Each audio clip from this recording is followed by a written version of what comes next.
Pakatan Nasional itu majoriti kukuh dan meyakinkan. Bukan politik untuk negara. Kita sedang buat perubahan ini.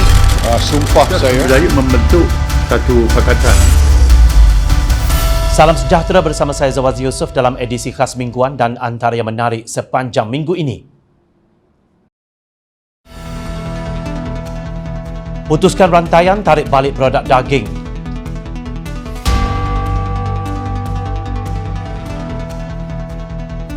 Prihatinnya JKR bila terkena pada menteri.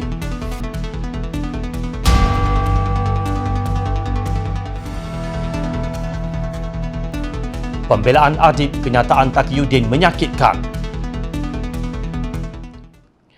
Assalamualaikum dan salam bahagia. Menurut Standard Operation Procedure atau SOP, Jabatan Perkhidmatan Kuarantin dan Pemeriksaan Malaysia MAKIS, import daging sejuk beku memerlukan produk direkodkan dalam borang pengakuan barang-barang diimport, permit import, sijil kesihatan, sijil halal, sijil negara asal, invoice, bill of landing dan senarai pembukusan. Di samping itu, semakkan rapi semua dokumen import dan pemeriksaan konsainan secara fizikal termasuk maklumat komoditi, suhu, rumah sembelihan, tarikh luput dan keadaan fizikal barangan. Jika didapati mana-mana bahagian dalam prosedur tersebut tidak dipatuhi, produk tersebut dilarang dibawa masuk ke negara ini, apalagi untuk dipasarkan. Menurut gambar rajah yang didedahkan oleh New Straits Times NST, kemasukan daging tersebut adalah satu pergerakan yang tersusun dan mempunyai rangkaian yang digelar kartel. Laporan akhbar yang bertajuk Cartel Crackdown mendedahkan aktiviti mengimport daging tidak halal yang kemudiannya dijual sebagai daging halal didakwa melibatkan 4 agensi kerajaan. Nampaknya jari telah dituding kepada Kerajaan Pakatan Harapan atau Jabatan Kemajuan Islam Malaysia JAKIM yang ketika itu di bawah kawalan Menteri Hal Ehwal Agama Jabatan Perdana Menteri. Kebetulan menterinya merupakan seorang yang paling dibenci oleh UMNO dan PAS kerana membongkar isu penyelewengan dan penyalahgunaan kuasa di Lembaga Tabung Haji. Datuk Seri Dr. Mujahid Yusof dalam kenyataannya berkata beliau telah mengambil 3 tindakan di JAKIM, iaitu mengadakan audit dalaman, menukar Ketua Pengarah Halal JAKIM dan membuat laporan kepada Suruhanjaya Pencegahan Rasuah Malaysia SPRM dan menjemput agensi itu datang ke JAKIM.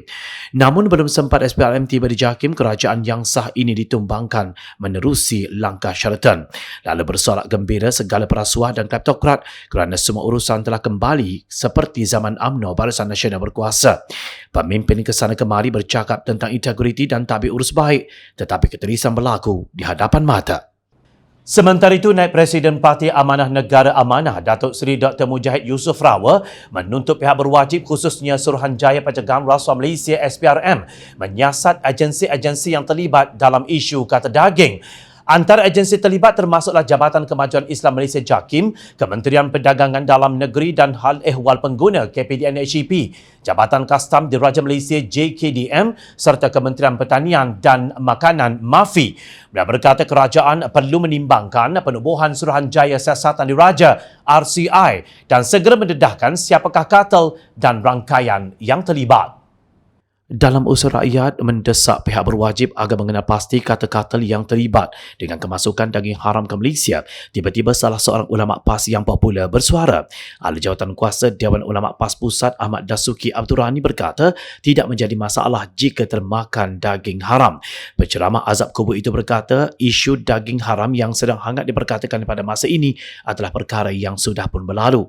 Yang Ketua PAS kawasan Shah Alam itu berkata demikian dalam satu hantaran berbentuk video ringkas di media sosial baru-baru ini. Anak saudara bekas Mursyidul Ampas, Allahyarham Datuk Nik Abdul Aziz Nikmat tersebut berkata, jika daging itu memang diketahui haram, maka memang Islam melarang umatnya untuk memakan bahan tersebut atau berdepan dengan seksaan neraka. Penceramah kontroversi yang pernah mengadakan solat tahajud untuk 3 malam ganja terakhir bulan Ramadan secara langsung di Facebook itu berkata, setengah ulama dahulu mempunyai kaedah agar daging haram yang masuk ke dalam badan mereka boleh dinetralkan. Katanya setengah alim ulama akan membaca ayat-ayat Al-Quran untuk menjadikan neutral balik benda-benda haram yang telah dimakan. Kenyataan separuh masa itu menimbulkan kemarahan rakyat. Dalam perkembangan sama, kerajaan digesa untuk menarik balik penjualan daging daripada syarikat tempatan yang disyaki terlibat dalam isu kartel daging haram. Presiden Persatuan Peruncit Bumiputera BRO, Datuk Dr. Amir Ali Maidin berkata perkara itu antara langkah terbaik dalam masa terdekat bagi memastikan tiada daging haram dijual dalam pasaran negara. Tegasnya perkara itu tidak boleh diambil mudah kerana tindakan sedemikian menyentuh sensitiviti umat Islam. Katanya kerajaan sudah kenal pasti syarikat yang mengambil barang haram itu dan kerajaan diminta untuk hubungi peruncit yang telah membeli daripada kartel supaya jangan dijual dan ambil balik barang itu. Ini sahaja cara yang lebih berkesan beliau nampak dalam tempoh terdekat, iaitu elak jual daging yang diragui statusnya. Sebelum ini, gempar satu negara apabila terbongkarnya sindiket penyeludupan daging sejuk beku dari China, Ukraine, Brazil dan Argentina sebelum daging berkenaan dibungkus semula dengan logo halal. Taktik jahat kartel tersebut dibongkarkan dalam serbuan bersepadu pihak berkuasa di sebuah gudang di Senai, Johor. Dalam pada itu, Amir Ali yang juga pengarah urusan Maidin Muhammad Holdings Berhad atau Maidin menzahirkan rasa duka cita dengan isu yang timbul selain menyifatkan gagal diselesaikan meskipun telah dikesan sejak setahun lalu. Dalam perkembangan sama, rakyat Malaysia dan umat Islam tidak wajar memaafkan isu kartel daging yang jelas merupakan perbuatan celaka. Demikian kata Presiden PKR Anwar Ibrahim. Jelasnya apa yang berlaku itu membabitkan soal halal haram yang mana kelulusannya dikeluarkan oleh Jabatan Kemajuan Islam Malaysia JAKIM yang telah diamanahkan untuk menjaga kemaslahatan umat Islam. Beliau berkata ini paling keji dan hina. Bagaimana darah daging umat itu diceroboh. Ini soal halal, bukan isu Kementerian Pertanian yang bagi job halal itu JAKIM, jadi harus bertanggungjawab. Setelah dibangkitkan di Parlimen awal bulan lalu, Kementerian Perdagangan Dalam Negeri dan Hal Ehwal Pengguna KPDNHEP memaklumkan kes kartel daging import haram yang dikatakan berlaku di Senai, Johor baru-baru ini sedang dalam proses siasatan. Media pada 21 dan 22 Disember melaporkan bahawa kartel itu dikatakan bersubahat dengan beberapa pegawai dalam agensi kerajaan untuk membawa daging-daging ke dalam negara, kononnya sebagai daging yang berstatus halal. Antara daging yang dibawa masuk adalah daging kangaroo dan kuda yang dijual sebagai daging yang berstatus halal. Pada 26 Disember lalu, Presiden PKR itu menyifatkan pendedahan berhubung kata daging yang didakwa turut didalangi kaki tangan agensi kerajaan sebagai kebobrokan yang perlu dihentikan dan seterusnya mendesak kerajaan dan kementerian untuk segera menjalankan siasatan rapi, cekap dan telus serta mengheret dalang ke muka pengadilan. Ahli Parlimen Parit Buntar Datuk Seri Dr. Mujahid Yusof Rawa meminta Kementerian Pertanian dan Industri Makanan mengkaji semula kadar potongan bagi pemutuan padi yang tinggi. Beliau berkata ramai pesawah khususnya di Parit Buntar terbeban akibat pemotongan yang tinggi tersebut, ditambah lagi dengan kos sara hidup yang kian meningkat.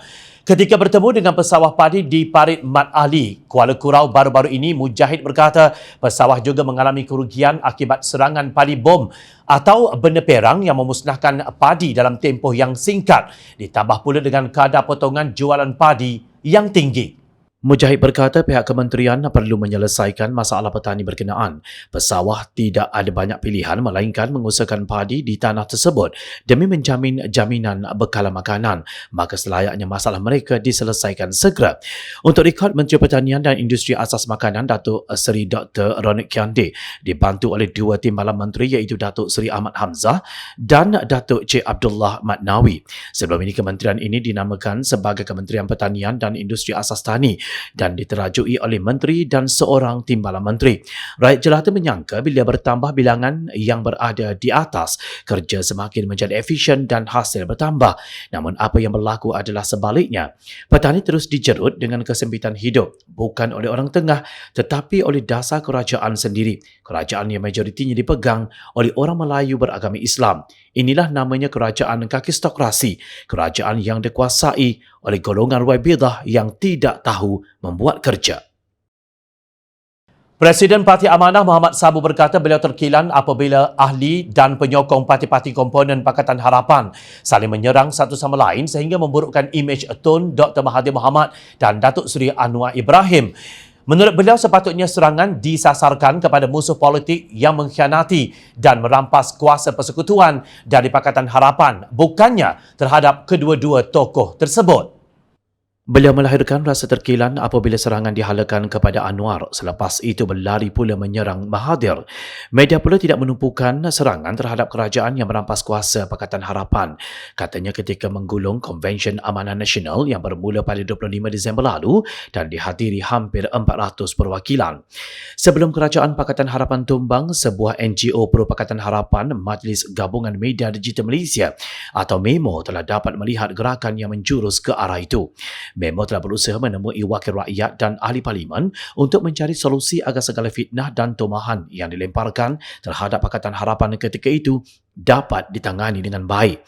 Namun segala usaha MEMO itu sia-sia belaka, seolah-olah pihak yang selama ini berusaha keras menaikkan pemimpin masing-masing sehingga berjaya mendapat jawatan di peringkat tertinggi kerajaan dilupakan. Akhirnya apa yang ditakuti akan berlaku telah pun berlaku. Gerombolan kleptokrat kembali berkuasa dengan dukungan pengkhianat dari Bersatu dan Keadilan. Kebetulan pengerusi Bersatu ketika itu ialah Tun Dr. Mahathir dan Keadilan Anwar Ibrahim. Inilah kedua pemimpin yang kini menjadi mangsa kemarahan beberapa penyokong tegar masing-masing.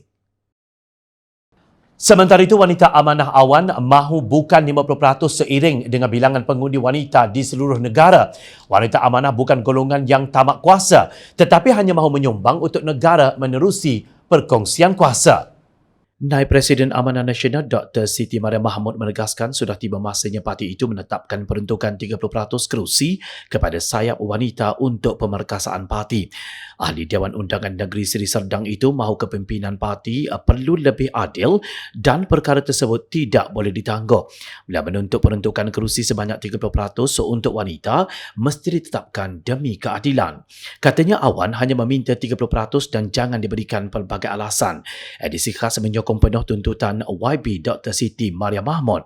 Pada masa yang sama, jangan ada pemimpin yang takut kalah dalam mengambil tempat yang pasti menang kerana penyandangnya seorang wanita.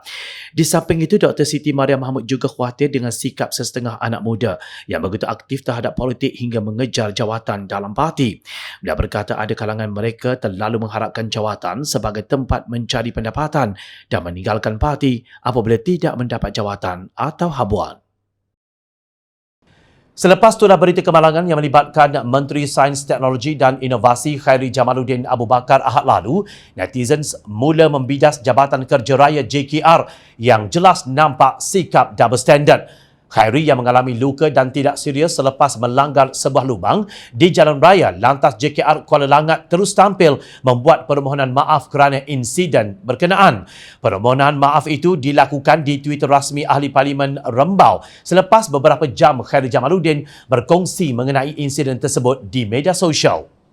Tindakan JKR memohon maaf kepada Menteri terbabit mengundang tanda tanya di kalangan rakyat jelata mengapa harus berlaku double standard ke atas kemalangan kecil yang melibatkan menteri berkenaan. Ketua Angkatan Muda Keadilan Kuala Langat Muhammad Syahriza Muhammad Tuniman berkata JKR seharusnya bersikap adil untuk turut sama meminta maaf kepada pengguna jalan raya yang lain yang juga pernah terlibat kemalangan, malah ada yang meninggal dunia akibat kecualian mereka. Rentetan daripada peristiwa itu, anggota Dewan Undangan Negeri Adun Ketari, Yong Sefura Osman mengambil kesempatan membangkitkan isu kualiti jalan raya di kawasannya. Beliau pernah membangkitkan aduan yang sama tetapi masih menunggu kerja-kerja penyelenggaraan selepas hampir 5 bulan. Sehinggakan kawasan itu telah pun dinaiki pokok yang tinggi dengan alasan JKR tiada peruntukan. Formula politik gabungan besar pembangkang atau disebut sebagai Grand Coalition tidak harus dihadkan kepada 108 ahli parlimen yang menolak belanjawan 2021 sahaja. Naib Presiden Amanah Datuk Seri Dr. Mujahid Yusof Rawa berkata, gabungan besar bagi menguatkan Pakatan Pembangkang itu harus direalisasikan dengan semaksimum mungkin. Tegasnya jumlah 108 anggota Dewan Rakyat itu harus dimaksimumkan tanpa had bagi memastikan nasib rakyat terus terbela. Bekas Menteri di Jabatan Perdana Menteri Agama itu berkata demikian ketika ditemui semasa Konvensyen Amanah Nasional di Bayu Lagoon Resort Bukit Katil, Melaka Ahad lalu. Katanya yang penting ialah parti-parti dalam gabungan besar tersebut harus memahami agenda sebenar yang hendak dibawa dalam reformasi yang akan dibawa melalui Grand Coalition tersebut. Paling Mustahak bertanggungjawab bagi mendapatkan sokongan mereka dengan mendukung agenda reformasi yang sedang dilaksanakan supaya perubahan tersebut menjadi kenyataan dalam pilihan raya umum ke-15. Mujahid turut berkata hasrat untuk menambahkan jumlah ahli parlimen yang menentang kerajaan Perikatan Nasional perlu dicapai tanpa berlakunya keadaan yang dikejar tidak dapat yang dikendung berciciran. Pada 14 Disember lalu, Belanjawan 2021 yang dibaca untuk kali ketiga diluluskan dengan 111 ahli parlimen menyokong, manakala 108 menentang dan seorang tidak mengundi. Sebanyak 92 daripada 108 menentang itu merupakan ahli parlimen PH. Jumlah 108 ahli parlimen yang menentang PN adalah angka yang sama yang kekal teguh bersama PH pada Mac tahun 2020. Dalam perkembangan lain, akar umbi UMNO tidak mustahil akan membawa usul meminta pucuk pimpinan parti itu untuk menarik semula sokongan mereka terhadap Kerajaan Perikatan Nasional PN. Perkara itu antara yang dijangka berlaku dalam mesyuarat perwakilan UMNO bahagian wanita, pemuda dan puteri yang berlangsung selama 3 hari bermula semalam. Penganalisis politik Dr. Janiri Amir menjangkakan desakan seperti itu bukan sesuatu yang mengejutkan apabila ia sudah wujud dan berlegar dalam kalangan ahli dan pemimpin parti itu sebelum ini.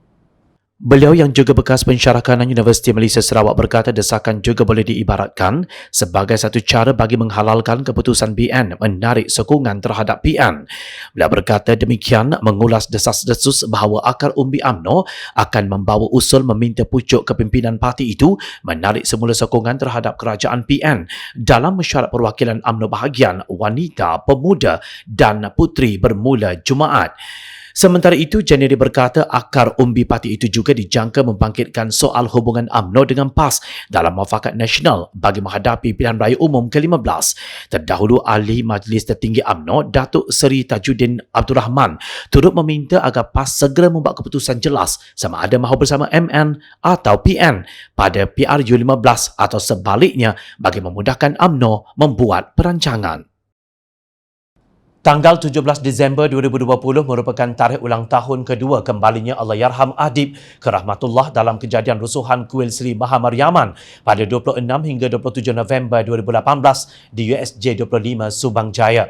Namun pada 20 Disember lalu, Menteri Parlimen dan Undang-Undang Taqiyuddin Hassan dipetik media memberikan kenyataan bukan sahaja bercanggah, malah tidak masuk akal sama sekali berhubung siasatan terkini kes berkenaan. Dia berkata setakat ini pihak Jabatan Peguam Negara masih menunggu hasil siasatan polis yang difahamkan kini di peringkat akhir sebelum tindakan seterusnya dapat diambil. Katanya lagi satu inkues telah dibuat di mahkamah, kemudian koroner atau hakim yang mendengar inkues membuat keputusan bahawa punca kematian adalah kerana tindakan jenayah oleh 2 orang atau lebih yang tidak diketahui. Ini menyebabkan pendakwa raya apabila hendak mendakwa seseorang perlu mengenal pasti pembuat jenayah. Jadi oleh kerana keputusan itu mengatakan orang yang tidak diketahui, maka menyebabkan tindakan pendakwaan tidak dapat dibuat. Peguam kanan Hanif Khatri menyarankan kepada Taqiyuddin Hassan untuk bersifat tegas dengan jujur dan ikhlas untuk majukan permintaan agar Peguam Negara Idrus Harun akan dengan serta-merta mengeluarkan satu kenyataan rasmi yang lengkap dan menyeluruh berhubung isu siasatan kes kematian Adib. Ini memandangkan kesemua pihak yang terbabit sama ada Kementerian Dalam Negeri, pihak Polis Diraja Malaysia dan pihak pejabat Peguam Negara masih belum memuktamadkan isu ini.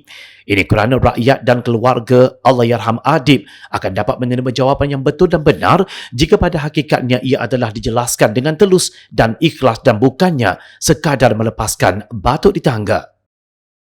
Rata-rata warganet mempersoalkan dan ingin melihat sejauh mana perkembangan terhadap usaha PAS dalam memerangi judi setelah menjadi sebahagian Kerajaan Perikatan Nasional PN. Ahli Parlimen PAS Pengkalan Cepa Ahmad Marzuq Syari ketika Pakatan Harapan menjadi kerajaan pernah menggesa usaha memerangi judi bukan terhenti setakat penjudian haram. Beliau dalam kenyataan pada 18 Jun 2019 berkata usaha tersebut bahkan termasuk diharamkan judi yang dihalalkan oleh kerajaan, khasnya Kasino Genting, Magnum, Sports Toto dan Dharma Chai. Reaksi wakil rakyat PAS yang berusia 45 tahun itu susulan usaha dan amaran yang dikeluarkan oleh Ketua Polis Negara Datuk Seri Abdul Hamid Bado dalam memerangi judi haram sebelum ini. Ahmad Marzuq juga tahun lalu menegaskan tiada pihak yang dapat menyangkal kedudukan PAS yang telah lama mempelopori usaha memerangi judi di negara ini. Kelantan menjadi model kerajaan negeri pertama dalam negara yang bersih daripada premis judi, kata bekas Exco Dewan Pemuda PAS Kelantan itu mendabik dada. Untuk makluman, kini Ahmad Murzuq merupakan timbalan menteri di Jabatan Perdana Menteri Hal Ehwal Agama Kerajaan Tebu Atap. Tapi kenapa dia membisu? Sekian edisi khas minggu ini. Teruskan bersama kami untuk mendapatkan berita politik terbaik. Saya Zawaz Yusof. Assalamualaikum dan salam sejahtera. Jumpa lagi.